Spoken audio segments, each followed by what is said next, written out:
En el mundo imaginario, la imaginación vuela y pasa por encima de esas líneas, también imaginarias, los mapas que otros antes que nosotros trazaron con su espada y su libro de rutas comerciales. En ese mundo imaginario, todo consenso podría perder su lugar. El cielo podría ser el océano, la muralla china, el muro de Donald Trump. Rusia podría ser la URSS y Colombia podría llamarse Venezuela.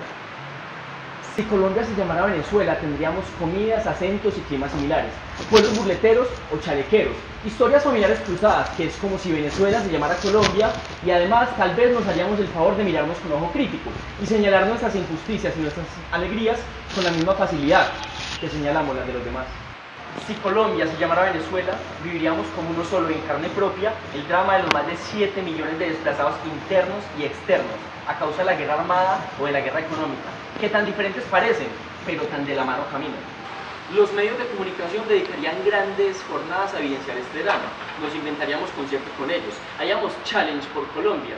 Pondríamos en cintura a nuestros gobernantes para que nunca más permitieran cinturones de miseria alrededor de las grandes capitales del país y dejaríamos de una vez por todas de creer que es normal que gran parte de la diversidad social y humana de las ciudades de Colombia estuviera precedida de guerra, hambre y sangre.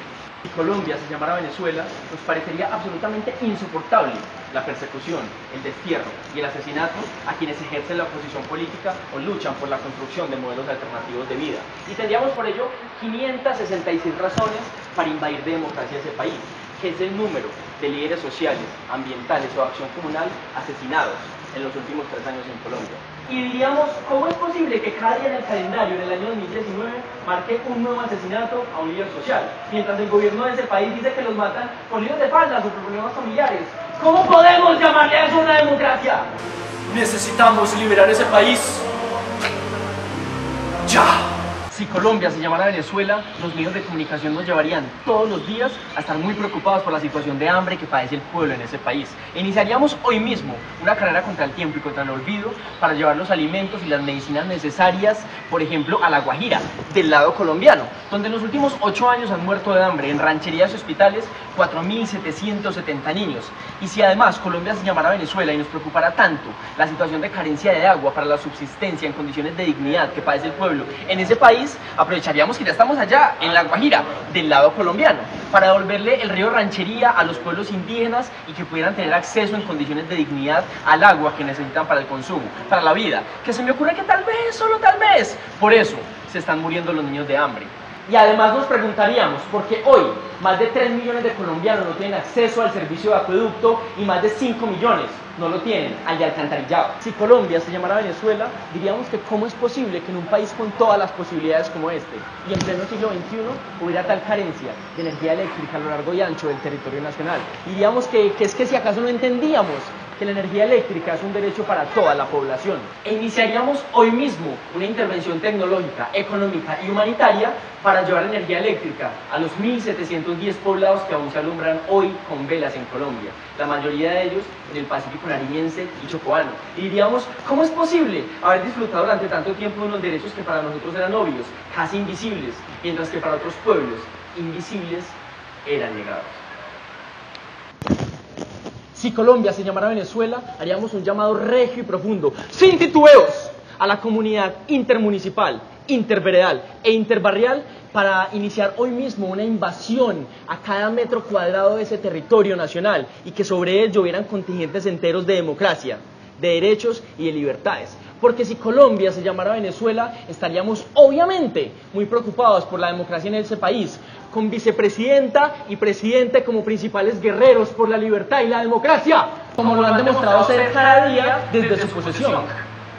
Si Colombia se llamara Venezuela, diríamos, ¡ya basta! ¡Ya basta! Frente a la ausencia de libertad de expresión. Y pondríamos un ultimátum al gobierno para que brindara protección real y efectiva a los más de 300 periodistas amenazados en los últimos 3 años en Colombia. Y además nos preguntaríamos, tal vez, ¿por qué la mayoría de la información que llega a los hogares colombianos proviene de unos pocos medios de comunicación que son propiedad de grandes empresas? Y exigiríamos una intervención para democratizar la información en ese país, un cerco diplomático a las mentiras, a la información amañada y a la desigualdad. Si Colombia se llamara Venezuela, los medios de comunicación nos dirían sabían que es absolutamente imposible que en un país democrático la justicia no actúe para todos por igual, y que cómo se les ocurre que en un país democrático, muy democrático, quienes tengan más dinero o una posición privilegiada de poder tengan mejor acceso a la justicia, y que además es absolutamente imposible que en un país democrático solo el 13% de los feminicidios tengan condena y el 98% de las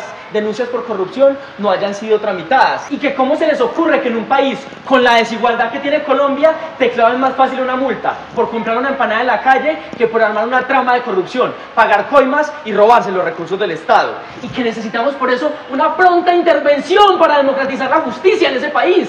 Si Colombia se llamara Venezuela, los medios de comunicación, la clase política, los estudiantes, la sociedad toda, entraríamos hoy mismo en un clamor nacional frente a la situación de muerte que se vive en los hospitales del país, donde alrededor del 22% de los hospitales públicos están en alto riesgo de entrar en quiebra. A los ciudadanos se les niegan medicamentos aduciendo a supuestas razones de seguridad fiscal.